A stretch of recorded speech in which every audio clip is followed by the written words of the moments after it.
एक बार की बात है, एक पुराने गांव में एक खंडहर बंगला था। गांव वाले कहते थे कि बंगले में भूतों का वास है। बंगले की दीवारें पुट्टी और रंग से उड़ चुकी थीं और रात के समय वहां से अजीबोगरीब आवाजें आती थीं। एक रात गांव के कुछ युवकों ने शर्त लगाई कि वे बंगले के अंदर जाकर रात बिताएंगे। उन्होंने अपने साथ टॉर्च और कुछ खाने की चीजें ले ली और बंगले की ओर चल पड़े। जैसे ही वे बंगले के नजदीक पहुंचे, उन्हें एक ठंडी हवा का झोंका महसूस हुआ। बंगले का दरवाजा चरमराते हुए खुला और वे अंदर दाखिल हुए। अंदर का दृश्य और भी भयानक था। दीवारों पर जाले लगे हुए थे और फर्श पर चूहे दौड़ रहे थे। उन्होंने अपने टॉर्च की रोशनी में देखा कि एक कोने में एक पुरानी तस्वीर लगी हुई थी, जिसमें एक औरत की आंखें बहुत ही डरावनी लग रही थीं। उन्होंने तय किया कि वे उसी कमरे में रात बिताएंगे। लेकिन जैसे ही रात गहराई में बदला, उन्हें एहसास हुआ कि वे अकेले नहीं हैं। अचानक उन्होंने एक धीमी सी सिसकने की आवाज सुनी। उनके हृदय की धड़कनें तेज हो गईं। उन्होंने अपनी टॉर्च की रोशनी उस दिशा में की जहां से सिसकने की आवाज आ रही थी, लेकिन वहां कुछ भी नहीं था। सिर्फ एक पुराना झूलता हुआ पंखा था जो हवा में बिना किसी आवाज के घूम रहा था। उसी समय एक युवक ने कहा, शायद यह हमारी कल्पना है। तो उसके दोस्तों ने कहा, हाँ, यह सिर्फ हमारा डर है। दूसरे दोस्त ने सहमति में सिर हिलाया। लेकिन तभी एक और सिसकने की आवाज उनके कानों में पड़ी। इस बार यह और भी जोर से सिसकने की आवाज थी और उन्हें लगा कि यह उनके बिल्कुल पास से आ रही थी। उन्होंने फिर से चारों ओर देखा, लेकिन फिर भी कुछ नहीं था। अचानक उन्हें अपने पीछे कुछ महसूस हुआ। जब उन्होंने पलटकर देखा तो उनकी आंखों में दहशत भर गई। वहां एक औरत खड़ी थी। उसके चेहरे पर एक अजीब सी मुस्कान थी और उसकी आंखें लाल थीं। उसके हाथ में एक पुरानी घड़ी थी जिसकी सुइयां उल्टी चल रही थीं। तुम कौन हो? एक युवक ने कांपते हुए पूछा। औरत ने धीरे से जवाब दिया, मैं वही हूं जिसकी तुमने तस्वीर देखी थी। मैं इस बंगले की मालकिन हूं और मैं तुम्हें एक राज बताने आई हूं। युवकों के मन में डर के साथ साथ जिज्ञासा भी जाग उठी और उन्होंने उस औरत की ओर देखा जो अब उन्हें बंगले के एक गुप्त कमरे की ओर ले जा रही थी। औरत ने उन्हें एक रहस्यमयी कहानी सुनाई।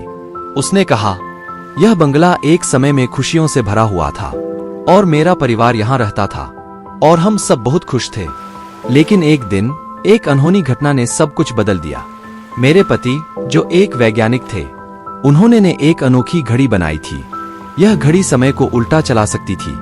उन्होंने इस घड़ी का इस्तेमाल करके हमारे बेटे को बचाने की कोशिश की, जो एक दुर्घटना में मर गया था। लेकिन समय के साथ छेड़छाड़ करने की कीमत चुकानी पड़ी। घड़ी ने एक अजीब शक्ति जागृत कर दी जिसने हमारे परिवार को शापित कर दिया।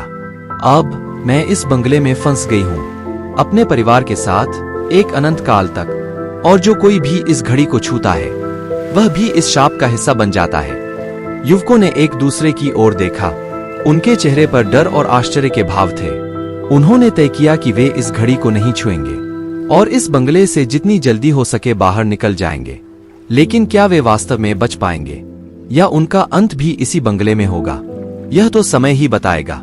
युवकों ने बंगले से निकलने का रास्ता ढूंढना शुरू किया। उनके कदम तेजी से बढ़ रहे थे और उनकी सांसें भारी हो रही थीं। उन्हें लगा कि वे उस औरत की आवाज से दूर जा रहे हैं। लेकिन जैसे ही वे बंगले के मुख्य द्वार की ओर पहुंचे, उन्होंने पाया कि दरवाजा अचानक बंद हो गया। उन्होंने कहा कि यह कैसे हो सकता है? एक युवक ने घबराहट में कहा, हमने तो इसे खुला छोड़ा था। उन्होंने दरवाजे को धक्का देने की कोशिश की, लेकिन वह बिल्कुल भी नहीं हिला। उनके चारों ओर की दीवारें अचानक बंद हो गई और उन्हें लगा कि वे उन्हें घेर रही हैं। हमें यहां से निकलना होगा, एक और युवक ने कहा। शायद कोई और रास्ता हो सकता है।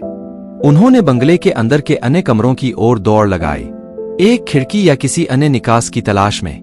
लेकिन उन्हें कोई रास्ता नहीं मिला और जैसे ही वे एक बड़े हॉल में पहुंचे, उन्होंने देखा कि वहां एक बड़ी घड़ी लटक रही थी जिसकी सुइयां उल्टी चल रही थीं। उसी समय एक युवक ने चीख कर कहा, यह वही घड़ी है जो उस औरत ने कही थी। पर उसी समय उन्होंने घड़ी को छूने से बचने का फैसला किया। लेकिन तभी घड़ी की टिक टिक तेज हो गई और पूरा बंगला कांपने लगा। उन्हें लगा कि समय उल्टा चल रहा है और वे अपने आप को उसी रात में वापस पा रहे हैं जब वे पहली बार बंगले में दाखिल हुए थे। तब बंगाले में उजाला था और अब अंधेरा है। तभी एक युवक ने कहा, हम फंस गए हैं। यह घड़ी हमें इसी रात में बार बार ले आती है।